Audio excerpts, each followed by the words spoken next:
Bonjour à tous, je vais prendre la question de Lila One qui demande « Que faire sans les médicaments après le sevrage? Comment gérer sa maladie, c'est-à-dire les attaques de panique, l'anxiété, les angoisses et surtout la déréalisation, dépersonnalisation qui me gâche la vie lorsque je n'aurai plus la béquille chimique que sont les médicaments ?» Alors il y a plusieurs questions, je pense que chacune d'elles mérite un développement. Je vais commencer par la première. Que faire sans les médicaments après le sevrage?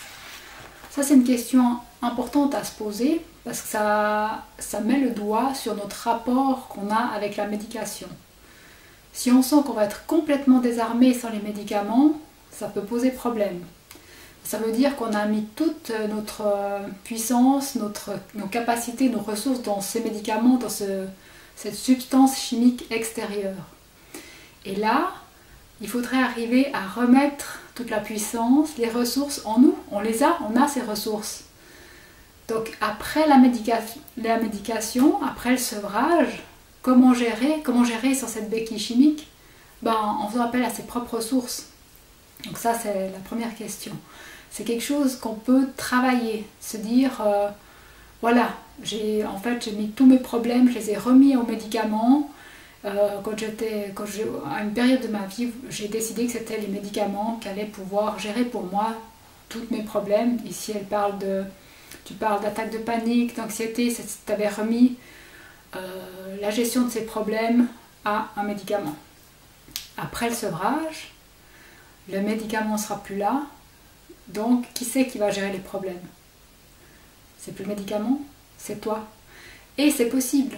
Il y a des manières de gérer. Il faut apprendre en fait à se connaître, à faire appel à nos ressources, à connaître ce que c'est l'anxiété, ce que c'est les attaques de panique, ce que c'est la déréalisation, ce que c'est la dépersonnalisation. Et puis après à travailler, à apprendre d'abord bien les mécanismes qui sont en jeu, et puis à les prendre en main soi-même, pas les laisser se développer tout seul, pas laisser l'anxiété avoir sa vie propre et puis gérer comme elle veut ton corps puis te créer tous ces symptômes. Comprendre comment elle se manifeste, comment elle se déclenche, qu'est-ce qui la déclenche, comment elle se maintient dans le temps, quand elle s'arrête, est-ce que c'est possible qu'elle s'arrête toute seule, est-ce que le mécanisme fait que ça continue indéfiniment, et puis comment faire pour la stopper quand elle est déclenchée.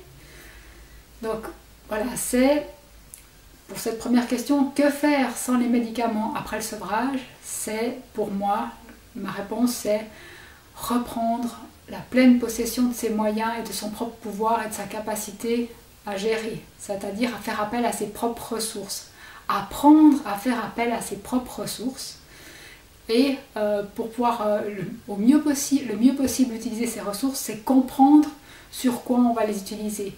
Si je comprends ce que c'est l'anxiété, quels sont les mécanismes en jeu, comment ça se passe, je vais pouvoir déployer correctement mes ressources pour pouvoir la gérer. Puis j'ai vu que tu avais déjà eu une réponse à ta question dans les commentaires de la vidéo où tu as posé la question. La personne, Luna, te proposait la méthode de Geert. Moi aussi, je vais te conseiller cette méthode-là pour gérer l'anxiété, les attaques de panique, parce que justement, dans cette méthode, Geert explique ce que c'est l'anxiété, comment elle se déploie, combien de temps elle dure, comment la gérer, comment en fait contrer ces mécanismes. Je vais quand même faire une vision de l'anxiété, ce que c'est. Donc l'anxiété c'est un mécanisme de survie du corps qui, quand le corps est en danger de mort, et il y a ce mécanisme qui prend le dessus pour te sauver. Ça marchait bien quand il y avait des mammouths, vraiment des grands prédateurs qui pouvaient nous tuer. Donc on voyait bien le prédateur, le corps, tout de suite il identifiait le prédateur et il déclenchait tout un mécanisme dans le corps pour se mettre en état d'alerte, pour déclencher un déluge d'hormones pour que ton corps soit prêt à l'attaque, à se défendre face à ce mammouth ou à fuir si tout à coup le corps considère qu'il n'a pas la capacité à gérer une défense en contact proche avec un mammouth. Mais l'anxiété, c'est un mécanisme qui permet de mettre en action le corps, de le mettre en un état qui lui permet de gérer une menace mortelle directe. Donc il y a un déluge d'hormones qui est lancé dans le corps pour pouvoir le préparer, dont l'adrénaline, voilà, une monstre des charges d'adrénaline te donne une force incroyable, une capacité à te concentrer, à focaliser sur le danger pour percevoir tous les détails et bien analyser en une fraction de seconde ce que tu dois faire, si tu dois rester pour attaquer, fuir. Donc c'est vraiment un mécanisme hyper puissant. Ça te met aussi dans un état un peu second. Ça, après je vais faire le lien avec des réalisations, des personnalisations, c'est-à-dire que cette décharge d'hormones, mais pas que, hein, cette mise dans un état de capacité à se défendre contre une menace vitale, déclenche ces hormones qui peuvent te mettre et ces neurotransmetteurs, enfin, il y a beaucoup de choses qui se mettent en place qui font que ça va te sortir un peu de ton corps pour que si le mammouth te transperce de sa défense, tu ne sentes pas la douleur. Donc en fait, ça a la capacité, c'est comme je vois la chose, hein, ça a la capacité d'extraire notre conscience de notre corps physique pour qu'on ne souffre pas du danger ou de la mort proche. Donc ça nous donne un peu l'impression d'être spectateur de ce qui va se passer. C'est vraiment, ça nous sort de la situation, ou que la situation elle est tellement violente d'avoir un mammouth qui t'arrive dessus que ça paraît irréel, c'est comme dans un rêve. Et ça permet aussi de modifier la notion du temps. C'est comme si tout se passait au ralenti. Tu vois les choses arriver tout lentement pour avoir le temps de gérer l'attaque, de voir ce que tu dois faire. C'est comme si tu étais au ralenti pour avoir le temps de prendre la décision de ce que tu dois faire. Donc ça, c'est l'anxiété, c'est vraiment un mécanisme hyper utile de défense, de défense pour se défendre, pour faire face à un danger vital, un danger sur ta vie imminent. Le problème maintenant, c'est que nous, on déclenche des attaques de panique, on ne sait même plus pourquoi. Donc il n'y a pas de danger, puis on se dit, mais c'est mon corps qui est complètement fou, il se déclenche comme ça. Puis en fait, il y a des petits déclencheurs un peu partout qui peuvent créer des sensations identiques à vraiment cet état dans lequel on se met pour se défendre, donc, et cet état de panique. Par exemple, si quand on se met dans un état, quand le corps se met dans cet état de gestion d'un danger vital, il accélère les battements cardiaques pour que tout le corps puisse être irrigué et approvisionné en sang, pour que les muscles soient approvisionnés en sang et en oxygène pour être hyper efficaces pour courir si tu dois fuir, ou pour combattre, ils seront hyper toniques pour pouvoir tu auras un corps avec une puissance supérieure, quoi. Il sera hyper fort. Il y a aussi le danger est là, donc l'intérêt du système digestif qui continue à prendre de l'énergie pour digérer n'est plus du tout, c'est pas du tout un intérêt, donc le corps va limiter, va éteindre quelque part les fonctions qui ne sont pas utiles au combat ou à la fuite. Donc généralement il va vider le tube digestif, soit en vomissant, les nausées qui montent, ou en ayant la diarrhée, on doit aller aux toilettes très rapidement. Il va vider les intestins, vider l'estomac, et aussi en cas d'attaque, généralement c'est mieux d'avoir tout qui est vide. Donc voilà, tu as cette sensation de nausée, d'avoir envie de vomir, ou de vomir, ou de devoir aller aux toilettes avec des problèmes digestifs. C'est dû à cette mise en état de défense du corps qui va vider les fonctions qui ne sont pas vitales pour se défendre ou pour fuir. Donc la digestion, l'absorption de nourriture n'est pas du tout utile dans un moment où on doit combattre ou fuir. Donc vidange totale du haut et du bas. Ensuite, après on a des sueurs froides aussi, à part ça. C'est l'adrénaline qui passe dans le corps et qui va donner un coup de fouet à l'organisme qui peut aller jusqu'à te faire suer. Et puis l'adrénaline aussi produit un peu, il n'y a pas qu'elle, voilà, qui produit vraiment cette sensation de ne pas être là, d'observer la scène. Et ça produit ce qu'on appelle maintenant la déréalisation, dépersonnalisation. Je parlerai un peu plus clairement pour les distinguer, peut-être dans une autre vidéo, peut-être à la fin, je vais voir, j'y vais à l'instinct là. Donc voilà, les attaques de panique, les crises d'angoisse et l'anxiété, c'est cet état dans lequel le corps se met pour se défendre face à un danger vital. Pour ça, pour se mettre dans cet état, il déclenche tous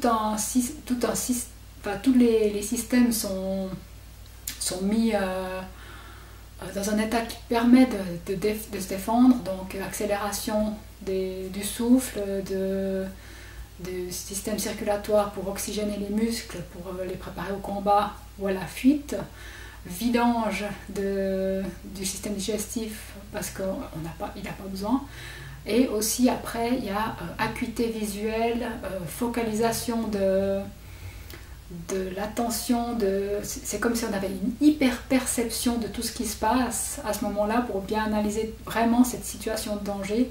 Donc les sens sont beaucoup plus en éveil, la vue devient perçante, l'ouïe devient perçante, le toucher, on devient plus sensible au toucher. Voilà, il y a tous les sens qui sont mis en alerte pour être capable de comprendre ce qui se passe. Donc voilà, là ça se déclenche. Maintenant, comment se déroule le mécanisme de cette anxiété, de cet état d'alerte que nous on appelle attaque de panique quand il est vraiment déclenché d'un coup. L'anxiété, c'est plutôt quand cet état d'alerte se maintient à un niveau bas, mais tout le temps. Les attaques de panique, c'est le pic dans lequel on a le pic d'adrénaline qui déclenche vraiment cet état de défense ponctuelle contre quelque chose. L'anxiété, ça peut être plutôt moins un pic, mais un peu tout le temps, d'être sur le qui-vive, le corps est en alerte. Il est prêt à avoir un danger, à se mettre en état de... Il attend que le déclencheur pour se mettre en état de défense et en état d'alerte maximale face à un danger. Donc ensuite, il faut savoir que le corps, il ne peut pas maintenir cet état d'alerte plus de 30 minutes. Il n'est pas capable de lancer une décharge d'adrénaline et les autres substances qui lancent dans le corps, ou de maintenir le rythme cardiaque ou la circulation et la tension musculaire indéfiniment. Et déjà la décharge d'adrénaline, il peut décharger l'adrénaline va faire sa fonction, mais au bout d'une demi-heure, l'attaque de panique ne peut que s'arrêter, parce que le corps ne peut pas soutenir cet état d'alerte plus longtemps. Donc une attaque de panique va durer au maximum une demi-heure. Donc si on n'arrive pas à la stopper, si on n'arrive pas à la prévenir, puis qu'elle se déclare complètement, au bout d'une demi-heure, on sait qu'elle va s'arrêter. Ça peut que s'arrêter. Et après, on est super fatigué parce que le corps il a été en hyperactivité pour se défendre.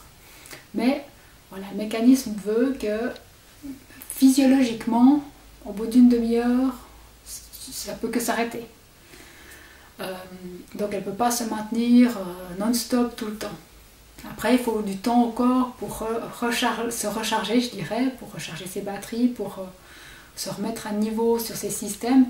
Et puis, une autre attaque de panique peut se déclencher une fois que le corps est ressourcé, a refait son plein d'adrénaline et tout ça. Bref, c'est tous des mécanismes à connaître. Puis une fois que tu les connais, tu dis « Ah, mais maintenant j'ai identifié ». Tu commences à avoir le cœur qui bat un peu plus vite. Au lieu de dire « Merde, une attaque de panique, oh non, non, non », tu dis « Ah, ok, c'est mon corps qui est en train de se préparer à quelque chose, mais moi, je vois autour de moi qu'il ne se passe rien. Je vais lui dire de se calmer. » Et là, on peut arriver à le calmer. Avec la méthode de Geert, tu auras ces techniques-là. Un autre point que Geert explique, et que pour moi ça a été une révélation pour vraiment bien gérer les attaques paniques, c'est l'alimentation. Il y a certaines choses qu'il faut absolument bannir de l'alimentation quand on est déjà sujet aux attaques de panique et à l'anxiété, parce que ces aliments, ces nutriments, ces additifs sont capables de produire des symptômes qui sont similaires à ceux de l'attaque de panique, de l'état dans lequel on se met quand on est en état d'alerte pour se défendre contre un danger. Il y a l'aspartame, le monosodium glutamate. Ces deux substances sont capables de créer cet état de déréalisation comme si on sortait du corps et qu'on voyait de dépersonnalisation, comme si on voyait la scène depuis au-dessus en tant que spectateur, et de déréalisation, c'est-à-dire que plus rien nous paraît réel de ce qui se passe. Donc ces substances-là sont capables de produire des symptômes similaires. Alors après, si on dit « Ah mince, c'est l'attaque de panique », non, c'était juste quand on a mangé quelque chose qui a de l'aspartame ou du monosodium glutamate, produit une sensation similaire. Ensuite, la caféine, le thé, le chocolat, enfin tous les aliments qui contiennent de la caféine, sous toutes ses formes, peuvent déclencher une accélération du rythme cardiaque. Donc ça, c'est de nouveau quelque chose qui est un symptôme similaire à celui qui arrive quand le corps se lance en état d'alerte. Donc supprimer ces aliments-là qui sont des excitants et qui accélèrent le rythme cardiaque permet de ne pas déclencher cet état dans le corps. Parce que ce qu'il faut aussi comprendre, ça c'est plutôt moi qui vais vous le dire, c'est que le corps, il a un état d'alerte complet. Mais s'il voit qu'une partie de son système se met en état d'alerte, il va mettre tous les autres systèmes en état d'alerte et il va déclencher l'état complet de l'alerte. Donc l'état d'alerte complet, on a vu que c'est l'accélération du rythme cardiaque, souvent souffle court pour respirer plus vite, pour une oxygénation plus grande, tension musculaire, avec ces sensations de nausée, d'avoir envie de vomir, de vertige, de diarrhée, de se vider, de ne plus être là, d'avoir des perceptions sensorielles qui sont affinées. Ça, c'est l'état complet. Mais si on a juste l'accélération du rythme cardiaque, le corps il se dit « Ah, c'est le début du déclenchement d'alerte, je vais aider le corps à tout déclencher le reste, puis il va déclencher le truc. » Donc, mais on peut consciemment stopper ça. On peut se dire « Non, c'est mon cœur qui s'est juste accéléré un petit peu, je ne vais pas déclencher l'état d'alerte complet. Stop, stop. » Et je me calme, je détends le corps, puis là il reçoit l'autre, la contre-information qui lui dit « Non, non, les muscles, le corps se détend. On n'est pas en état d'alerte, ne déclenche pas l'état d'alerte complet, tout va bien, on redétend. » Donc voilà, dans la méthode de Geert, tout ça, ça s'apprend. Et puis dans les substances aussi qui peuvent déclencher des symptômes similaires à ceux qu'il y a dans l'attaque panique et qui peuvent commencer à déclencher complètement. Il y a encore le tabac, si vous fumez, des fois ça peut aussi être un excitant. Il y a toutes les boissons gazeuses, les sodas, les boissons gazeuses pour certaines personnes, des fois le gaz carbonique est capable de déclencher un début d'attaque de panique. Voilà, donc déjà contrôler dans son alimentation les substances qui peuvent produire des symptômes similaires à ceux présents dans une attaque de panique ou dans l'angoisse. Et quand on les retire déjà, toutes ces boissons excitantes, énergisantes, tous ces additifs alimentaires et surtout l'aspartame, les édulcorants sous toutes leurs formes, l'exhausteur de goût, monosodium glutamate, la caféine, théine, tous les supprimer de son alimentation, on arrive déjà vraiment à redescendre le corps dans un état où il n'est pas en train de déclencher un état d'alerte. Donc voilà pour l'anxiété. Ça peut aussi, comme je l'ai dit avant, ces substances peuvent aussi déclencher la dépersonnalisation, déréalisation. Donc ça peut être une piste pour toi déjà de gérer dans ton alimentation toutes ces substances qui créent ça. Et puis que tu as pris l'habitude de contrer avec des médicaments qui éteignent le corps. Déjà, quand tu vas arriver à la fin de ton sevrage, ou quand ton sevrage sera fini, si tu as déjà pu mettre en place de supprimer toutes ces substances qui déclenchent des symptômes similaires à ceux d'une attaque panique, tu auras déjà gagné pas mal de temps. Donc voilà, pour résumer dans cette vidéo-là, dans la prochaine, je parlerai plus des réalisations, des personnalisations. Mais pour résumer ici, donc la question était que faire sans les médicaments après le sevrage? Eh bien, c'est reprendre le pouvoir sur ce qu'on fait. C'est-à-dire plus dire que c'est quelque chose d'extérieur à nous, qu'elle a la capacité de gérer notre vie et de gérer nos problèmes. C'est plus le médicament qui va gérer notre vie, nos problèmes, mais c'est nous, c'est nos propres ressources. On va être capable de gérer notre vie et nos problèmes. Deuxième point, donc s'informer sur la problématique qu'on a, qu'est-ce que c'est, comment ça fonctionne, comment ça se déclenche, pour pouvoir utiliser nos ressources au mieux pour gérer cette problématique-là. Ensuite, j'avais parlé de... donc ta question c'était comment gérer sa maladie, c'est-à-dire les attaques paniques, l'anxiété, les angoisses, et surtout la déréalisation, dépersonnalisation, qui me gâche la vie lorsque je n'aurai plus de béquilles, les béquilles qui sont les médicaments. Donc pour les attaques de panique, les angoisses, vraiment la méthode de Geert, il t'explique tout, comment fonctionnent toutes les formes d'anxiété que sont attaques de panique, anxiété, angoisse. C'est tous les mêmes mécanismes mais à différentes intensités. Là j'ai expliqué les attaques paniques, c'est un truc, c'est ponctuel, c'est vraiment le corps qui se met en état rapide de se défendre, tandis que l'anxiété, ça va être plus un peu tout le temps. Donc la méthode de Geert pour gérer les attaques paniques, l'anxiété, c'est, je trouve, ce qu'il y a de mieux parce qu'il explique vraiment tout. Et il donne les méthodes pour prévenir l'anxiété, stopper une attaque panique quand elle est en cours. Il explique vraiment tout. Ensuite, des réalisations, des personnalisations. Donc première chose que tu peux comprendre déjà, c'est que ces deux choses sont sûrement liées à l'état d'alerte dans lequel se met le corps quand il sent une menace pour sa vie. J'ai expliqué avec le mammouth. Il accélère le rythme cardiaque, mais il nous extrait aussi de notre corps et de la situation pour qu'on ne souffre pas physiquement. C'est comme si notre conscience, notre âme était extraite de notre corps. On se voit par-dessus, comme si on était spectateur pour ne pas voir ou pour ne pas sentir la souffrance qu'il y aurait si on se fait transpercer par une défense de mammouth. Et ces symptômes-là peuvent aussi être produits par certaines substances, aspartame, monosodium glutamate et les autres que j'ai cités. Donc retire-les de ton alimentation, ainsi que les autres additifs alimentaires, franchement, ça peut créer ça.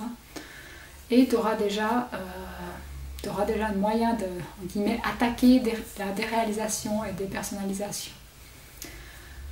Voilà pour cette vidéo, elle fait déjà plus d'une vingtaine de minutes, donc je vais m'arrêter là et je vais reprendre une prochaine vidéo pour aller plus explorer la déréalisation et la dépersonnalisation. Un autre point, c'est que ta question c'était que faire, comment gérer sa maladie après le sevrage. J'ai écrit justement le livre Renaître à la vie après les médicaments psychiatriques où j'explique comment gérer l'après, comment gérer justement ce qu'on avait appris à gérer en prenant un médicament, comment le gérer avec nos propres ressources. Donc j'ai écrit dans ce livre-là, si ça peut t'aider à trouver des pistes, comment gérer le tout.